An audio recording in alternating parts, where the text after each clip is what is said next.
নমস্কার বন্ধুরা, তন্নিস কিচেনে আপনাদেরকে স্বাগত। আজ আমি বানিয়ে দেখাবো নতুন ধরনের একটা রেসিপি।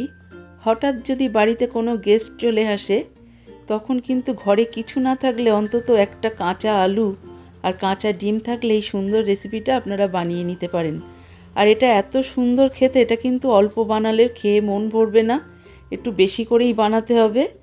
আর এই রেসিপিটা যদি একবার বানিয়ে আপনি কাউকে খাওয়ান, তাহলে কিন্তু এটা বানানোর জন্য বারবার রিকোয়েস্ট আসবে। সবার প্রথমে তাহলে দেখে নেওয়া যাক এই রেসিপিটা বানানোর জন্য কি কি লাগছে। আমি এখানে নিয়েছি একটা ডিম। ডিমটা কিন্তু কাঁচা ডিম নিয়েছি, আর একটা কাঁচা আলু। আলুটাকে ধুয়ে ভালো করে পরিষ্কার করে নিয়েছি খোসা ছাড়িয়ে। এরপরে একটা গ্রেটার দিয়ে আমি আলুটাকে গ্রেট করে নেব। আর এই আলুটাকে কিন্তু গ্রেট করার পরে আর ধোয়া যাবে না, এইভাবেই কিন্তু রেসিপিটা বানাতে হবে। এটা কিন্তু চট জলদি বানানো যায়, মাত্র 5 মিনিটেই কিন্তু এটা তৈরি করে নেওয়া যায়। সবার প্রথমে দিয়ে দিলাম 1.5 কাপ পরিমাণ লেরো বিস্কুটের গুঁড়ো।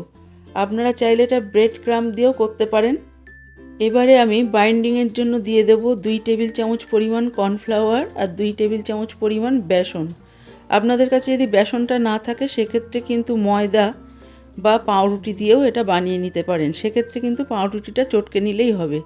সবার প্রথমে দিয়ে দিলাম 1 কাপ পরিমাণ পেঁয়াজ কুচি, 1 টেবিল চামচ পরিমাণ কাঁচা লঙ্কা কুচি আর 1 টেবিল চামচ পরিমাণ রসুন কুচি। দিয়ে দিলাম 1/2 কাপ পরিমাণ ফ্রেশ ধনেপাতা কুচি। দিয়ে দিচ্ছি একটা ডিম। এবারে আমি যে মশলাটা দেবো সেটাও দেখে নিন। দিয়ে দিলাম 1 চা চামচ পরিমাণ শুকনো লঙ্কার গুঁড়ো আর 1 চা চামচের 4 ভাগের 1 ভাগ সোডা অর্থাৎ বেকিং সোডা। আর দিয়ে দিচ্ছি 1 চা চামচ পরিমাণ নুন। এই বেকিং সোডাটা দিলে কি হয়, চপটা কিন্তু খুবই একটা মচমচে হয়, আর ভিতর থেকে কিন্তু একটু ফোলা ফোলা বেশ ফ্লপি হয়। সবার প্রথমে আমি সমস্ত উপকরণগুলো কিন্তু খুব ভালো করে এরকমভাবে হাতের সাহায্যে মেখে নেব চটকে চটকে। এখানে কিন্তু কোনো রকম জলের ব্যবহার আমি করব না। এই পেঁয়াজ আর ধনেপাতা থেকে কিন্তু জল ছাড়বে, আর এর মধ্যে যে আলুটাও দেওয়া আছে তার থেকেও কিন্তু জল ছাড়বে, সেই জলেই মাখা হয়ে যাবে। দেখুন, আমাদের কিন্তু ঠিক এরকম একটা চটচটে আঠালো ডোয়ের দরকার। সবার প্রথমে একটা প্যান বসিয়ে দিয়েছি। প্যানে দিয়ে দিলাম পরিমাণ মতো তেল। আর এখানে আমি নিয়েছি 1 টেবিল চামচ পরিমাণ মুগ ডাল।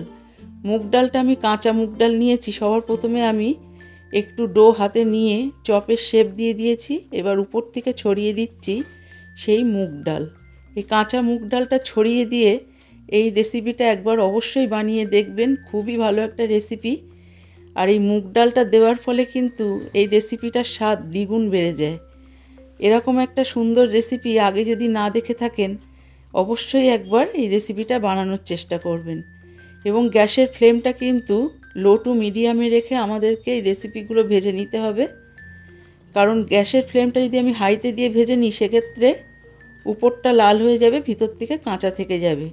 সেক্ষেত্রে কিন্তু বেশি ক্রিস্পি হবে না। আমি দেখুন এখানে উল্টে পাল্টে বেশ সময় নিয়ে 2 পিঠ ভালো করে ভেজে নিলাম। এখানে গোল্ডেন ব্রাউন হয়ে গেছে। এই সময় কিন্তু এই রেসিপিটা পারফেক্টলি আমাদের ভাজা হয়ে গেছে। এবারে আমি তেল থেকে ভালো করে তেল ঝরিয়ে চপগুলো তুলে নেব। এখানে কিন্তু চপগুলো একদম ক্রিস্পি হয়েছে। এরপরে আমি একটা বাটিতে আপনাদেরকে সার্ভ করে দেখাচ্ছি। দেখুন কতটা লোভনীয় হয়েছে। আর এখানে যে মুগ ডালটা দিয়েছিলাম সেটা কিন্তু একদম ভেজে মচমচে হয়ে গেছে। আমি একটা চপ আপনাদেরকে ভেঙে দেখাচ্ছি।